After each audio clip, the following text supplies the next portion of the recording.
So this will be the final parts of this evening. The Q&A and group share if anyone has a question or report or anything they want to share about their practice or life. This is a good time to bring it out. Question? Oh, yeah. Something that has been like an active exploration for me, especially recently, is working with emotions and which emotions I am identifying with. I have identified a lot with real like tense anxiety, and that's the identification of that is loosening a little bit, and I'm identifying more with feeling confident, feeling connected, feeling happy, and like in just this exercise, like sort of both were present. Like there was like this like anxious tension, and then also joy and connection happening. And I could like I have a strong tendency to like when that happens, the like uncomfortable, anxious feeling just sort of like wins my identification. It's like, oh, this is really like who I am. This other thing, like that's just fake or something. But I think, just based on my own experience, I think that's not true that's like actually me. Maybe like both states are equally not me, or maybe the like joy and connection is more actually me. So this is just something I'm exploring. If I had to ask a question, it would be, is one of those states more me, and is this way that I'm looking at it like accurate? Right. So let me see if I got it correctly. You are exploring the realm of emotions, and in the past you've identified a lot with the intense anxiety,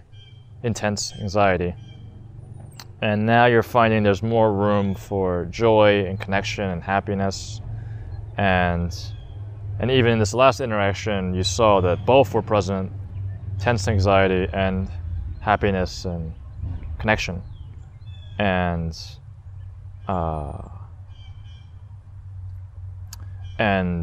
there's a habit of the mind to go, the anxiety is the real thing, and the happiness and connection, that's just a not real thing, ephemeral thing maybe. And then, so what's going on here? Great. First, I think the most interesting thing that I have experienced also is I can have two very opposite emotions at the same time. Which is a really weird thing when I noticed it once, where I was aware, oh, I am like scared and I'm happy. I go, what is going on right now? This is what? So that's really interesting. And I think having opposite feelings forces the question of what is going on here, because most of us are just used to having one dominant flavor of emotion that's usually positive or negative. So it's really weird to have two in both camps. So that just kind of raises the question, what is the nature of emotion? What's the nature of identifying with emotions? Am I supposed to be happy right now, or am I supposed to be scared right now? How do you do both? Now,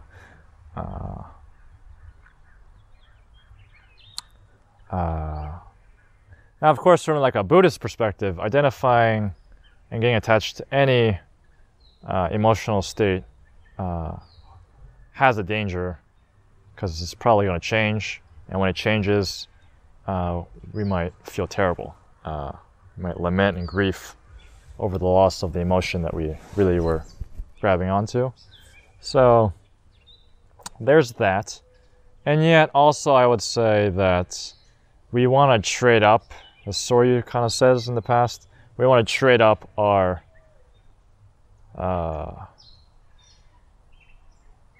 habits or tendencies.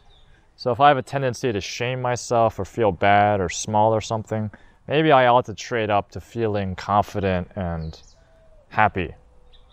Maybe that's actually a good trade that will set me up for eventually a deeper trade of letting go of everything.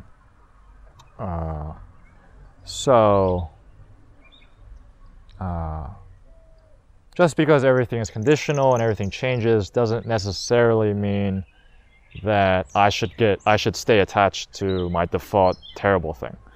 It might be good to change that up and learn how do I let go of my default state and be able to adopt other ways of being, other ways of seeing, other ways of feeling.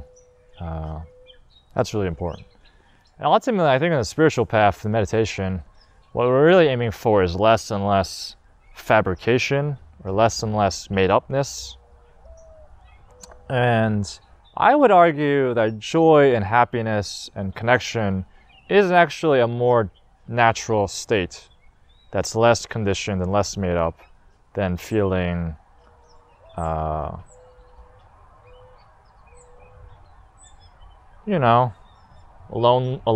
and disconnected and tense or something. Tension is something you have to do, whereas being relaxed is absence of tension. So I would say being relaxed and happy is actually is doing less. When we actually feel alive and we feel connection and we feel what it's like just to be a living being, I would argue there's a lot of joy and connection and happiness there. And it's actually work to feel separate and disconnected and anxious or something.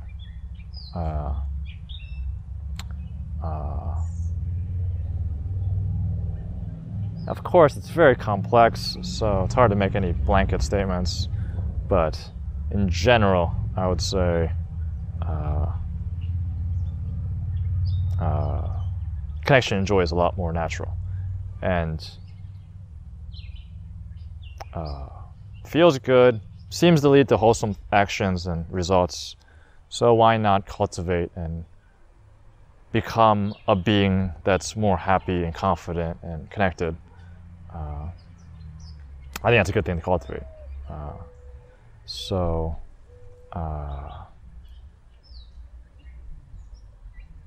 And ultimately, we learned how to let go of everything. But letting go, I would say, is easier when we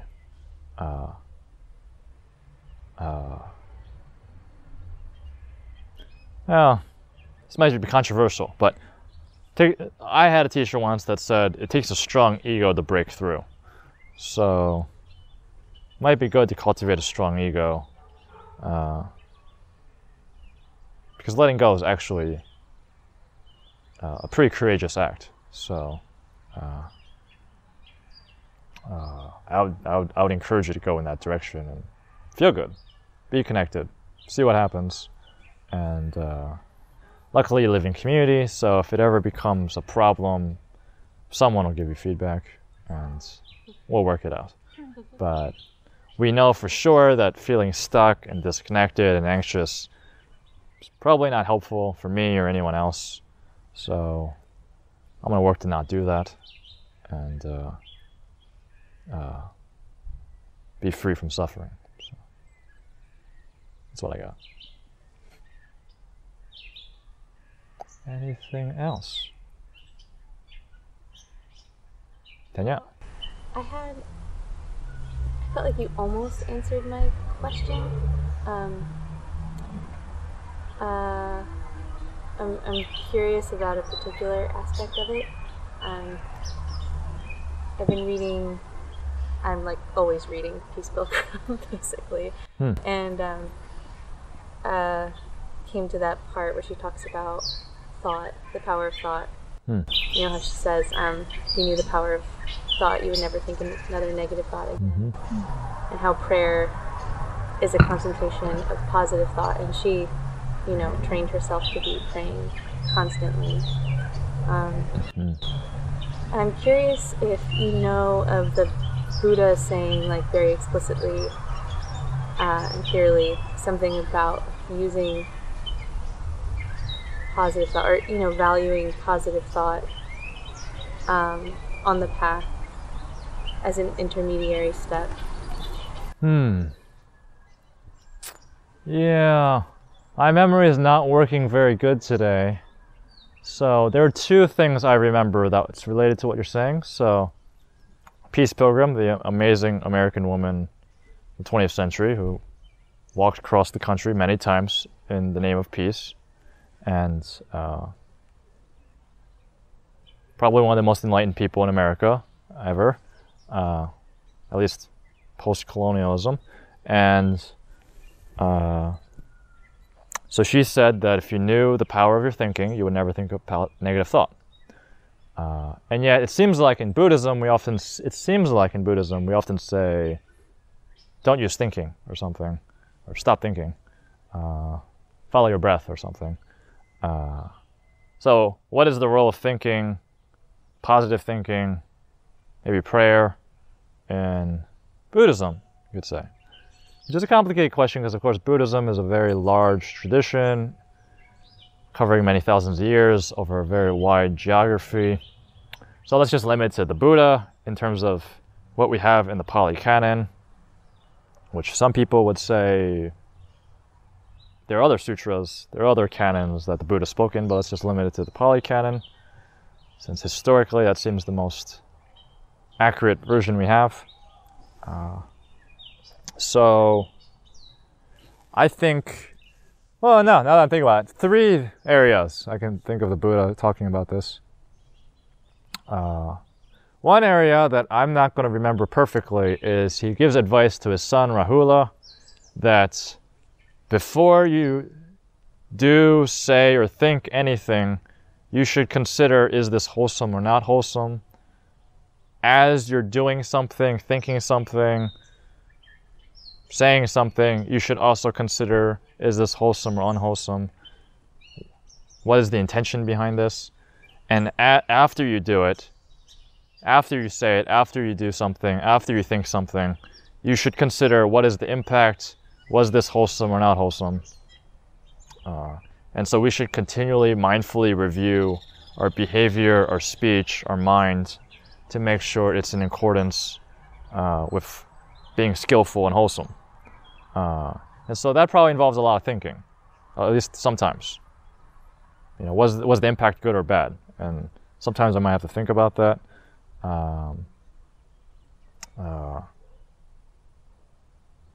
So it's not just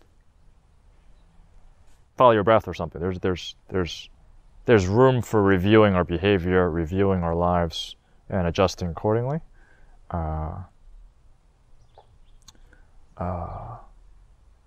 Similarly, in different sutras, Buddha talks about that this path is a gradual path, that there are stages, you could say, and that in the beginning you start with character development, and that one ought to feel ashamed if they do bad things, that they should be scared that they might do something bad, and that's a healthy thing. And so to me, that whole quadrant of character development probably involves a lot of thinking, similar to the advice to Rahula, and that's fine. It's interesting because it's only later, like it's like step 5 or 6 or something, where he gets to, you should be mindful and aware of everything you do all the time. But before that, there's other stuff, like be moderate in eating, be wakeful, but step 1 is develop your character. Likewise, when he talks to his monks, he says that when you're gathered together, you should either keep silence or talk about the Dharma. And there's a lot of sutras where the Buddha comes upon his students and they're in discussion, debating or talking about some topic, and the Buddha asks them, what were you just talking about? And the students share, and then he gives an explanation or clarification or teaching to elaborate on the topic. So to me, all of that involves thinking, most likely, and seems fine.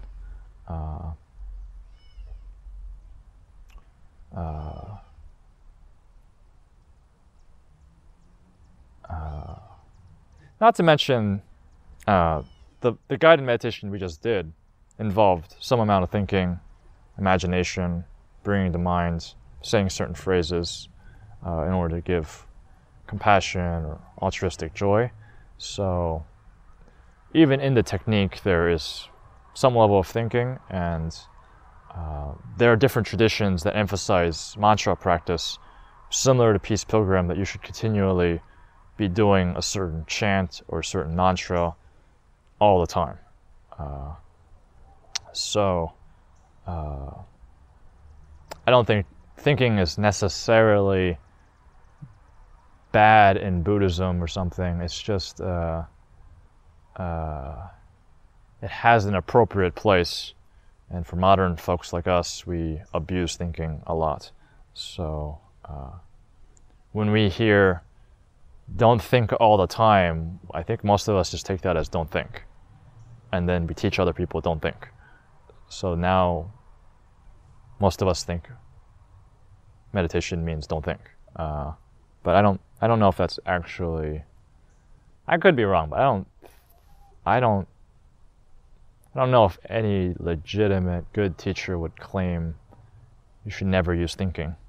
I remember reading a book by a Zen master, and he said, if you're really stuck, you should just review and consider what's going on right now. Am I in good posture? Am I doing my technique? What's really going on? Don't just hammer your head even further into the wall. Just it's okay sometimes to reflect. What is going on right now? And that might involve a lot of thinking. And so I think it's fine. As long as we're not addicted to it and not... Most of us are addicted to thinking, so of course we have to break our habit of thinking. Most of us are thinking constantly.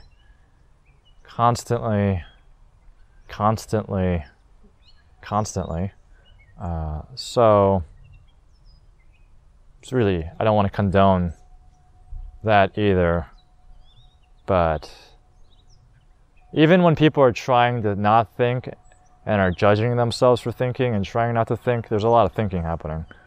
So if they're really trying to not think, then they want to be thinking. So, you know, does that answer your question? Yeah. Yeah, I guess one way I interpreted her words was, if I think a negative thought, then I should cut it off and replace it with a positive one. Oh, yeah. Which it sounds like right. You're saying is sometimes the skillful thing to do. Right. And other times maybe not. There is actually a very specific sutra that I can't remember the name of right now, or too many of the details, but the Buddha basically says, it basically goes over 5 or 6 ways to deal with unskillful thoughts. One of them is just being aware of the thought, and that alone, that by itself is enough. Another one is replace the negative thought, as you just said, with a positive thought, with a more skillful, wholesome thought.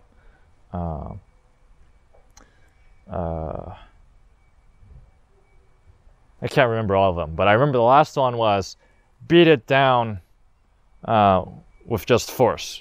So basically, if you're having unwholesome, unskillful thoughts, and he doesn't say this, but basically if the other ones aren't working, if these other methods aren't working, then like a strong man could take a weak man and force him to the ground, just force the thinking down. Now, of course, this is not a very sustainable or necessarily advisable thing to do all the time, but it's a valid thing to do, especially if the other ones aren't working. I think one of them is recognize how this thought is suffering, or something like that. There's like 5 or 6. One is sort of like notice. Well, actually, the interpretations I think differ on this one. One of them is like notice the source of the thinking, which usually means something like notice how it's coming from a body, unpleasant sensation, and then resolve that. Resolve the discomfort rather than engaging it on the mental level. So the Buddha definitely has a very clear sutra where he says you can replace negative thoughts with positive thoughts, and that's a good technique. And yeah, negative thinking and positive thinking have consequences on a person's karma, and so it's really important that we don't engage in wrong speech, and we receive the merit of positive right speech, and we will receive the consequences, the bad results of wrong speech. And it's pretty easy. If any of us are even mildly mindful and concentrated in meditation, we can just have a negative thought. I remember my first retreat. I just cultivated anger. I just did it as a test. I was like, I hate this person. And immediately I felt terrible. And then I went, I love this person. And immediately I felt way better. And I went, wow, when I'm angry at someone, I suffer first immediately. It's in my self-interest to not be angry at people because it's terrible for me. Even if I never tell that person might just be fine, but I'm going to suffer. So it's important to have good intentions, right speech, even in just my own mind, let alone speaking it out loud and impacting people. So we can test that for ourselves and see for ourselves what are the results of right speech and wrong speech, and naturally do the right thing then. Great. I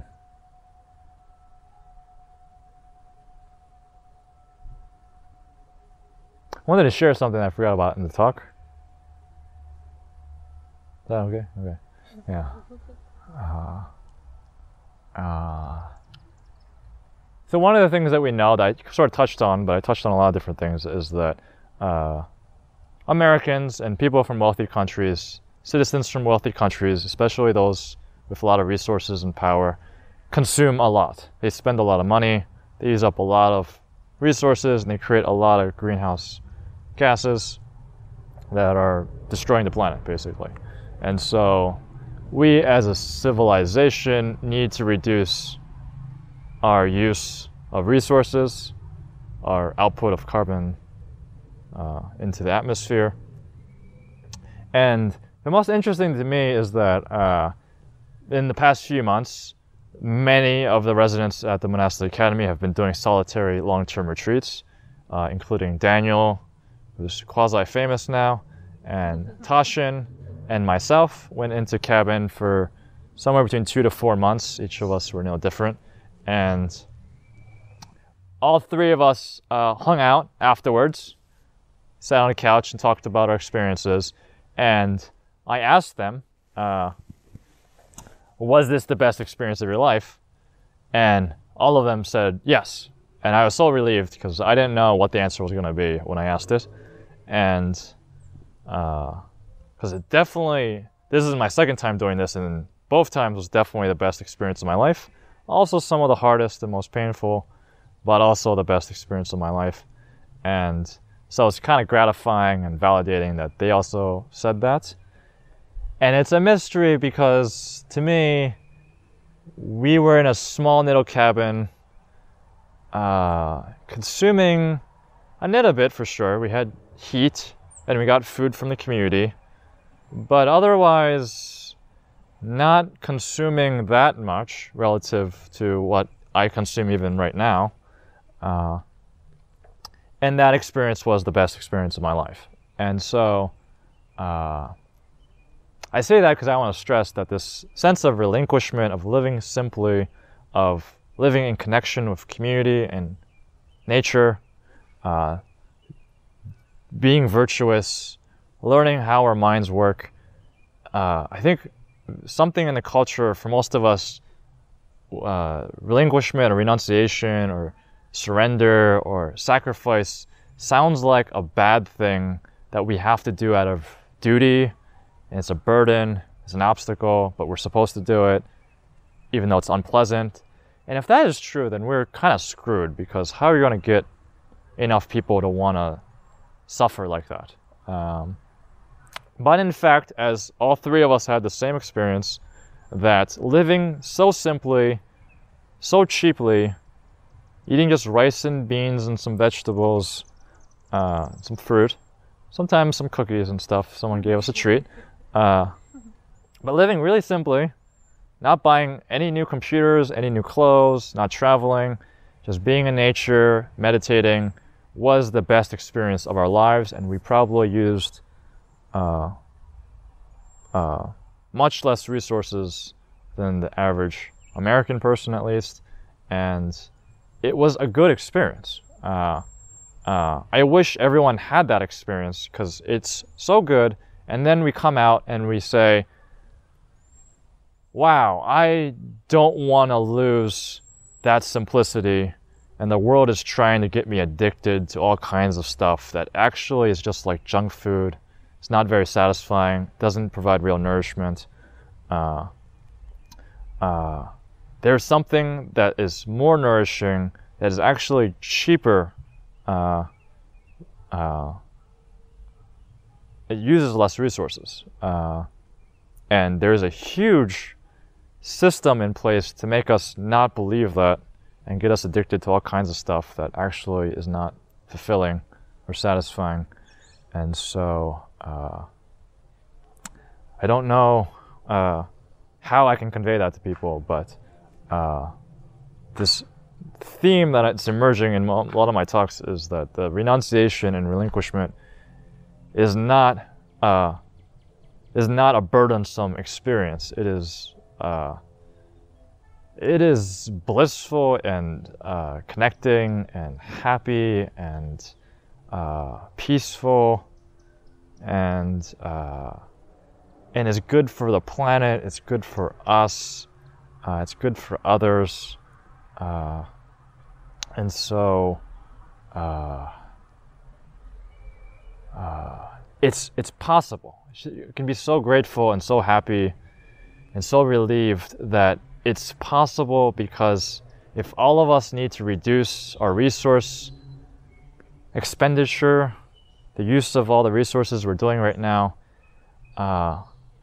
it's possible because the option